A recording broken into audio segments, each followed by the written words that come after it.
Hey everyone, happy Motivational Monday. I'm Sammy Womack from A Sunny Side Up Life, and this week I want to answer a question that I get a lot is what to do when an unexpected expense comes up.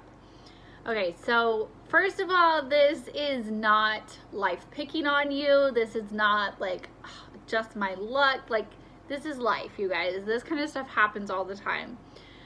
Flat tires or having to call out from work because one of your kids is sick. Like, this kind of stuff happens all of the time.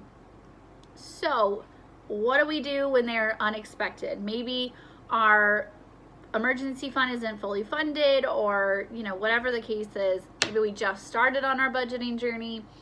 So this is kind of my order of what I would say to do when those unexpected expenses come up. First of all, ideally you would have a sinking fund that you could pull from. So for example, if it is like a tire or something that you need to replace, like spur of the moment, like we had to do a few weeks ago on our camper, ideally you'll have a vehicle maintenance sinking fund that you could pull from. So I would pull from that first.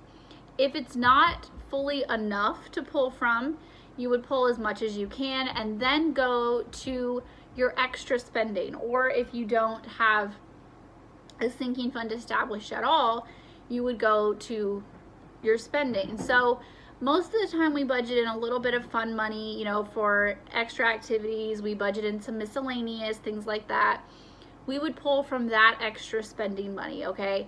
Because technically it's for extras, right? So it could be for emergencies. Then we would go to cutting out non-essentials. So say we budgeted like $40 for restaurants or something. That is something technically we could live without. It's not essential. So we could pull from that money as well. Then we would go, we could also pull from our emergency fund because it truly is an emergency. So it's okay to use your emergency fund. Something that I also like to remind people, that's what your emergency fund is for. Yes, you're gonna have to refill it at some point, but that's what it is for.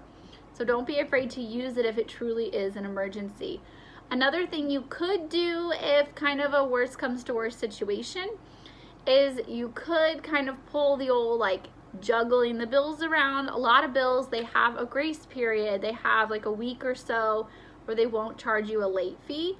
So you could possibly juggle one of those bills and then use some of your bills money to cover this emergency. Or you could put a call in to, maybe it's a debt payment or something. A lot of times they will let you like push back the payment if it's not something that you've done very often. So they'll give you an extension, things like that. That's also an option. Again, not super ideal, but could help.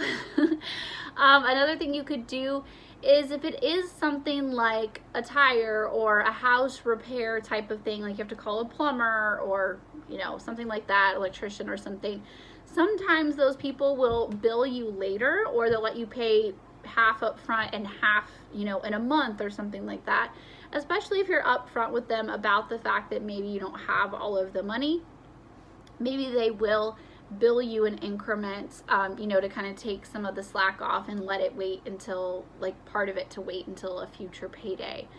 And then, of course, absolute last worst case scenario is using debt to cover these things, because sometimes there are true emergencies, like a medical emergency. No one really feels bad. I mean, you feel bad, that's not the right wording. No one feels guilty going into debt when it is a medical emergency, and sometimes there are other emergencies that, like, we have used all of our other options, and going into debt was our only, like, your car completely dies and you have no money saved. What are you supposed to do? Sometimes that is your last option. Okay, so also know that, like, the world isn't gonna end if that is the only option left, is to finance a car or use a credit card or something. Just be super conscious and make sure that that is your absolute last alternative, that you have tried everything else, and then be super intentional about getting yourself back out of that debt, okay? So I hope that those tips are helpful, and I'll talk to you guys next time. Bye, guys.